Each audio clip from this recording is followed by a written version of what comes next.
مراقبہ معیت ہم نے اس طریقے سے کرنا ہے کہ آپ نے حالت مراقبہ میں بیٹھ جانا ہے آرام دہ نشست کے اوپر.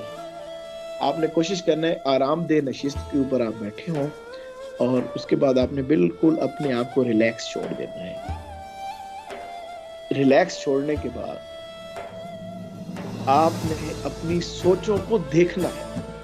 یہ بڑی خاص بات ہے. آپ نے آپ کے اندر جیسے نا انسان بیٹھا ہوتا ہے خاموشی سے، تو اس کے اندر بہت ساری سوچیں آ رہی ہوتی ہیں. اب آپ نے یہ اپنے آپ کو تصور کرنا ہے کہ آپ اپنے وجود سے کہیں پرے بیٹھے ہیں، اور آپ اپنے وجود پر اترتے ہوئے خیالات، سوچوں کو دیکھ رہے ہیں. اور ان میں سے پازیٹیو سوچیں بھی ہوں گی، نیگیٹو. آپ نے کوشش کرنا ہے نیگیٹو سوچوں کو دفع کرنا ہے، کہیں نیگیٹو نہیں آنے دینی سوچ. پازیٹیو سوچوں کے اوپر دیکھنا ہے کہ وہ سوچ میری کہاں جا رہی ہے. آپ نے اپنی روح کو بہنے دینا ہے. کوئی غلط خیال نہ ہو، لیکن کوئی بھی اس کے غلط کے علاوہ کوئی بھی خیال ہو، آپ نے اس خیال کا مشاہدہ کرنا ہے، اور اپنے اندر بار بار ایک چیز کو کال کرنی ہے. ایک چیز آپ نے اپنے اندر یہ چیز یاد رکھنی ہے، جو کہتے رہنا ہے. آپ نے اپنے آپ کو بتاتے رہنا ہے کہ اللہ میرے ساتھ ہے. کیا کہتے رہنا ہے؟ اللہ میرے ساتھ ہے. ایک تو آپ نے بالکل خاموشی سے بیٹھ جانا ہے اور اپنی سوچوں کو دیکھنا ہے، اور پھر اپنی سوچوں کے ساتھ ٹریول کرتے رہنا ہے، سوچوں کے ساتھ بہتے رہنا ہے.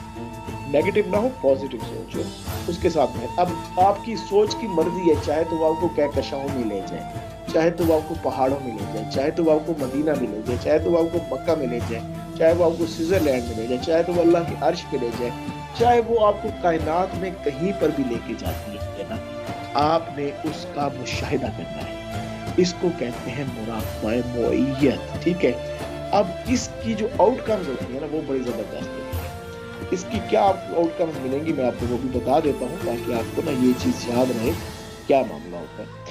اس کی جو آؤٹ کمز ہیں وہ نا اللہ کی ذات کا انکشاف آپ کے اوپر ہونا شروع ہو جاتا ہے کہ اللہ کی ذات ہے، اس کا انکشاف ہونا. ذوق و شوق اندر قائم ہوتے ہیں، بڑے ذوق و شوق کے معاملات کھلتے ہیں آپ پہ.